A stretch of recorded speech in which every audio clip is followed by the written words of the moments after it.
지난달 문을 연 경주 한국어교육센터가 첫 입학생을 맞았습니다. 외국에서 중도 입국한 학생과 다문화 가정 자녀 등 60명을 대상으로 한글과 한국 문화에 대한 교육이 이뤄집니다. 안동댐 주변 자연환경 보전 지역의 용도 지역 변경을 위한 환경영향평가가 통과됐습니다.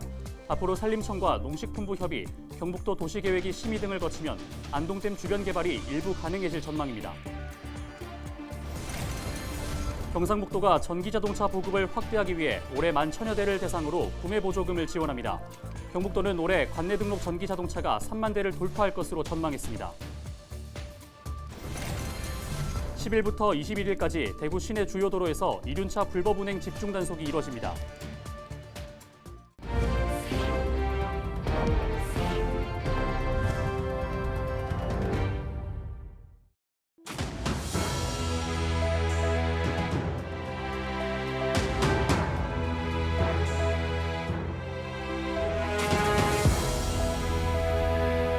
시청자 여러분 안녕하십니까? 헬로티비 대구 경북 뉴스입니다.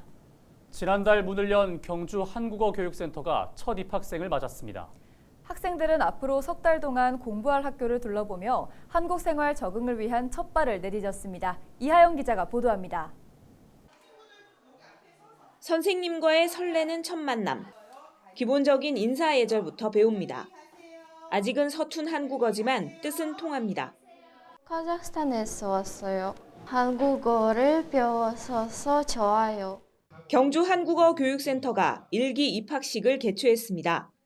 첫 입학생은 카자흐스탄과 우즈베키스탄, 러시아 등 외국에서 중도 입국한 학생과 다문화 가정 자녀로 모두 60명입니다. 학생들은 앞으로 3개월 동안 한국어를 집중적으로 배우고 방과 후 예체능 프로그램에 참여합니다. 또 한국 생활 적응을 위한 기본 생활 습관, 한국 문화 이해 교육, 체험 프로그램에도 참여하게 됩니다. 우리나라에 지금 외국인 노동자들이 참 많습니다. 근데 이분들의 자녀들, 중도 입국 또는 외국인 자녀들인데 이 학생들에게도 교육권이 있습니다. 공부를 할 그런 권리가 있는데 사실은 이 한국어가 부족하기 때문에 공부를 따라갈 수가 없습니다. 그래서 우리가 생각해낸 것이 3개월 동안 위탁해서 한국어를 충분히 익힌 다음에 학교에 가면 공부를 따라갈 수 있지 않겠다는 그런 생각으로 우리가 전국에 처음으로 열었습니다. 공립으로는 전국에서 처음 문을 연 경주 한국어 교육센터. 경북교육청은 다문화 학생들이 국내 공교육에 적응할 수 있도록 경주의 다른 지역에도 한국어 센터를 늘리는 방안을 검토하고 있습니다. 헬로티비 뉴스 이하영입니다. 지난 10여 년간 환경 영향평가의 벽을 넘지 못했던 안동댐 주변 개발이 일부 가능해질 전망입니다. 김영동 국회의원은 지난 5일 안동댐 주변 자연환경 보전 지역의 용도 지역 변경을 위한 환경 영향평가가 통과됐다고 밝혔습니다. 이번에 통과된 면적은 전체 231.2제곱킬로미터 가운데 21%인 49.4제곱킬로미터입니다. 앞으로 산림청과 농식품부 협의, 경상북도 도시계획위원회 심의 등 관련 절차를 거치면 용도 지역 변경이 마무리될 예정입니다. 한편 안동댐 주변 자연환경 보전 지역은 지난 1976년 댐 준공 당시 호수 중심선으로부터 가시거리라는 모호한 기준으로 불합리한 규제를 받고 있다는 지적이 제기되었습니다.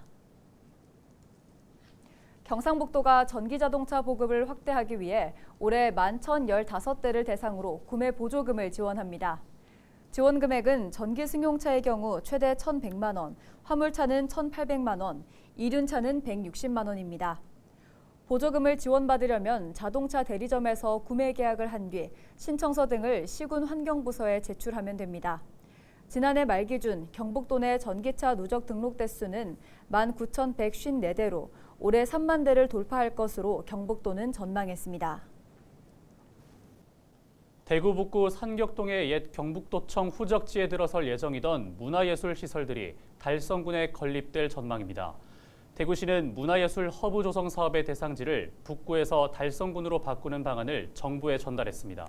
대통령 공약이었던 이 사업의 부지를 바꾸게 된 가장 큰 이유는 신청사 건립이 지연되고 있기 때문입니다. 박근수 기자입니다.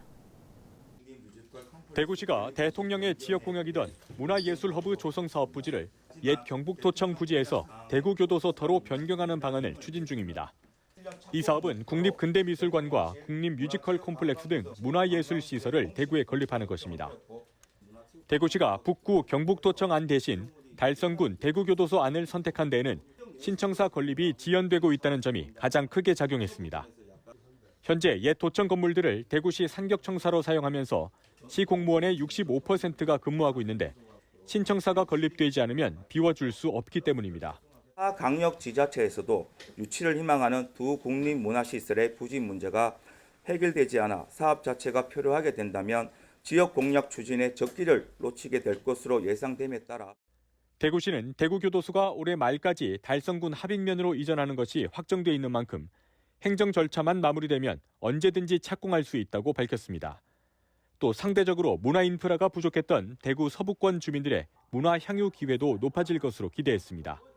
시는 지난 31일 이 같은 내용을 문화체육관광부에 공식 요청했습니다.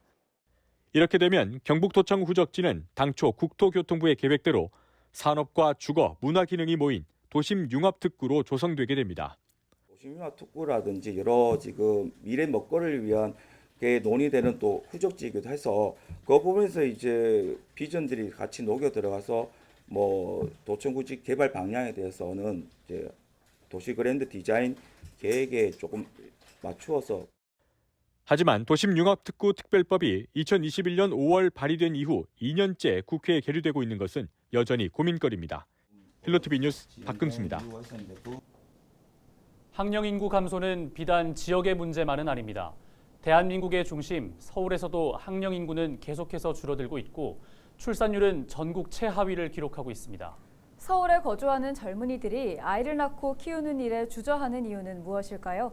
딜라이브 TV 이초원 기자가 취재했습니다.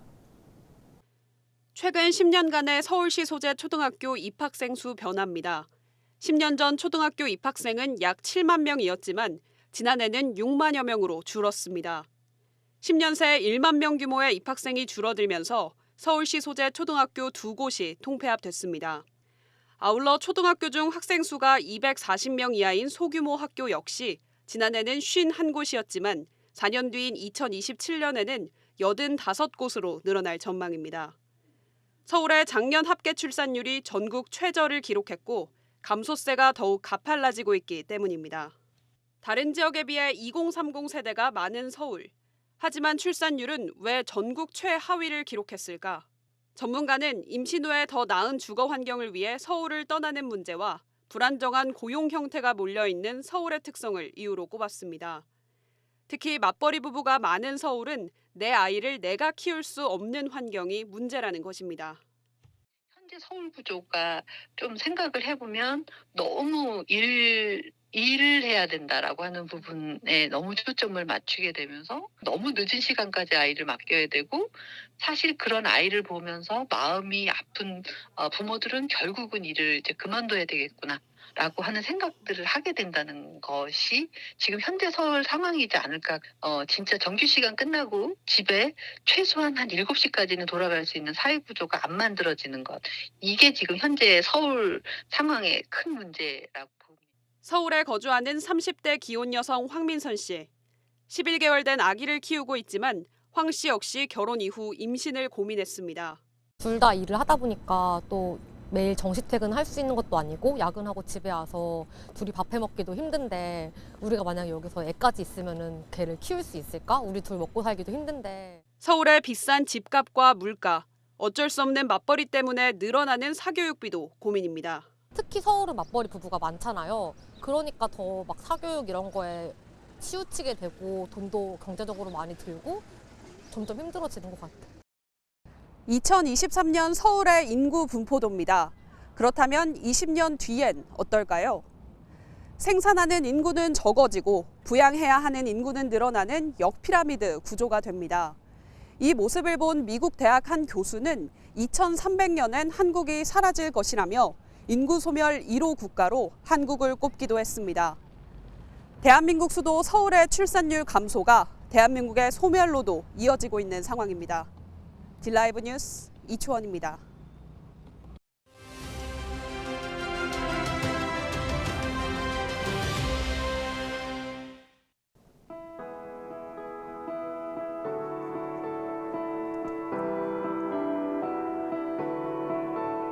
4월 6일 동지 이후 105일째 되는 날, 바로 한식입니다. 찰 한 해 먹을 시, 찬 음식을 먹는다는 뜻인데요. 일정 기간 불을 사용하지 않으면서 음식을 먹는 고대 중국의 풍습에서 유래됐다고 합니다. 조선시대에도 한식은 중요한 명절이기도 했는데요. 세종 13년에는 세종대왕이 한식 사흘 동안 불의 사용을 금지했다는 기록도 남아 있습니다. 불을 쓰지 말고 찬 음식을 먹으라는 의미를 지금의 상황에 적용한다면 이 시기에 특별히 불조심을 해야 한다고도 생각해 볼 수 있겠습니다. 최근 전국적으로 수십 건의 산불이 발생했고 다행히 반가운 봄비가 내리면서 걱정을 한시름 덜었지만 여전히 건조한 날씨입니다. 작은 불씨 하나가 대형 산불로 이어지는 사례들을 많이 보고 겪어왔는데요.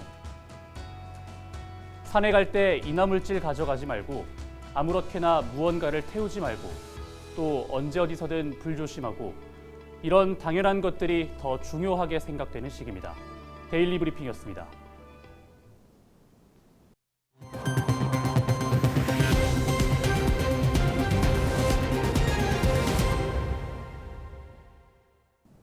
오는 10일부터 21일까지 대구 시내 주요 도로에서 이륜차 불법 운행 집중 단속이 이뤄집니다. 대구시는 교통사고 줄이기 특별대책의 일환으로 구군과 경찰, 한국교통안전공단과 합동으로 전조등 LED나 소음기 임의 변경 등 불법 개조, 번호판 미부착 또는 훼손 등 자동차 관리법을 위반 행위를 집중 단속합니다. 대구 지역 이륜차 교통사고는 2021년 1,214건이었던 것이 지난해 1,125건으로 7%가량 줄어든 것으로 나타났습니다. 경주에 처음으로 미래차 부품 산업 전문 연구센터가 들어섰습니다. 경주시는 6일 외동읍에 소재한 경주 이모빌리티 연구단지 내에서 미래차 첨단 소재 성형 가공센터 준공식을 가졌습니다. 연구센터는 지난 2019년 산업통상자원부의 스마트 특성화 기반 구축 공모사업 선정으로 사업비 290억 원이 투입돼 이번에 준공됐습니다. 앞으로 자동차 부품 산업의 첨단 소재인 알루미늄, 마그네슘, 탄소 복합재 등을 활용한 성형 기술을 전문적으로 연구하고 기업의 연구개발 과제 등을 지원합니다. 각종 시제품의 개발이라든가 신제품 연구 또 관련 인력의 교육, 또 공급 이런 것을 통해서 우리 경주의 자동차 부품 산업을 미래 자동차 시대에 대비해서 획기적으로 경쟁력을 강화하는 그런 센터로서 기능을 하게 될 겁니다. 영주시가 당초 예산보다 992억 8천만 원 증액된 1조 493억 원의 추가 경정 예산안을 편성해 시의회에 제출했습니다. 예산안에는 인구 활력센터 조성 40억 원, 베어링 산업 제조 지원 기반 구축 사업 16억 원, 소백산 케이블카 조성 용역 1억 원 등이 포함됐습니다.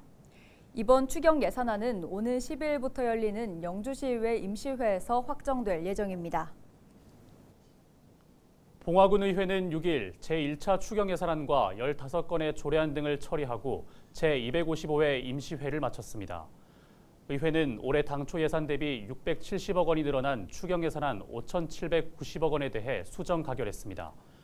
봉화군 의회는 추경 예산 총액은 군이 제출한 원안과 같지만 주민 복리와 지역 발전에 주안점을 두고 세부적으로 예산을 변동했다고 밝혔습니다.